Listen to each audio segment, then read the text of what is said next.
Welcome back to your review for your 7.8 quiz. I'll be looking at part 4, factoring polynomials completely. Now, we've already done this, but this is just a more formalized way. So the first thing we always do is look for the GCF. The GCF here is bigger than normal. So when we look at 12x to the fourth and negative 3x squared, out of both of the numbers, I can pull out a 3. But this is to the fourth and that's to the second. So if you think back to our last section, I can actually pull out an x squared. So now I am factored down to 4x squared minus 1. And that is now factored completely.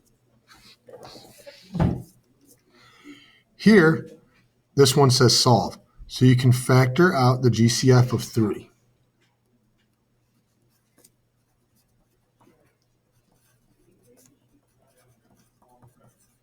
Now this is exactly like solving the equations on the last one. I factored out 3, so I can divide both sides by 3. And I am at x squared plus 10x plus 9 equals 0. Just like we solved before, whenever you have to solve, it is factor and then apply zero product property. And just by now, we should be able to know how to do our AC method, so I'm not going to spend a whole lot of time doing that. This factors down to x plus 9, x plus 1 equals 0. Now you apply the zero product property, and you get x plus 9 equals 0, x plus 1 equals 0. Subtract 9 from both sides, x equals negative 9.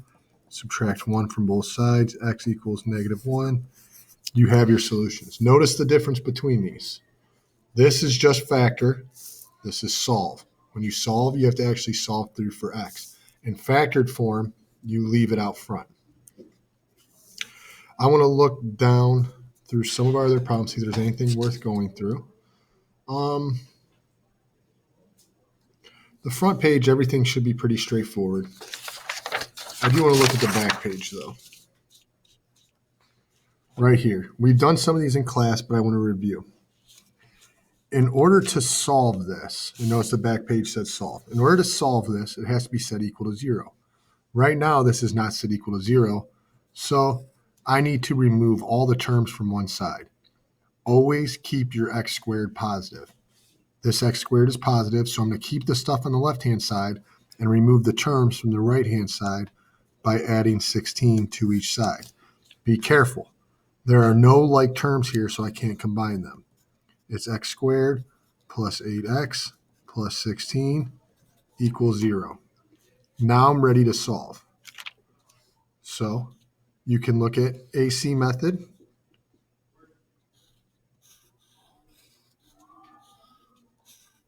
Left box is x squared, bottom right is 16. So I'm looking at 16x squared, and the factors of that combine to make 8. 1, 16, 4, 4, 2, 8. 4 and 4 work, so 4x, 4x. This factors to make x plus 4 times x plus 4 equals 0. Now we do our zero product property. So you'd have x plus 4 equals 0, x plus 4 equals 0. Since it's the same thing, I only need to solve one. Minus 4, x equals negative 4. Don't forget, you can always solve all of these graphically. You will not receive points on your quiz, but you can solve these for your error test graphically. If you set this equal to line 1 and this equal to line 2, and then where they intersect is your solution or solutions. Or if you graph these, where you cross the x-axis or your x-intercepts are your solutions. That concludes your quiz. Review. Ask me if you have any questions in class. Good luck on Thursday.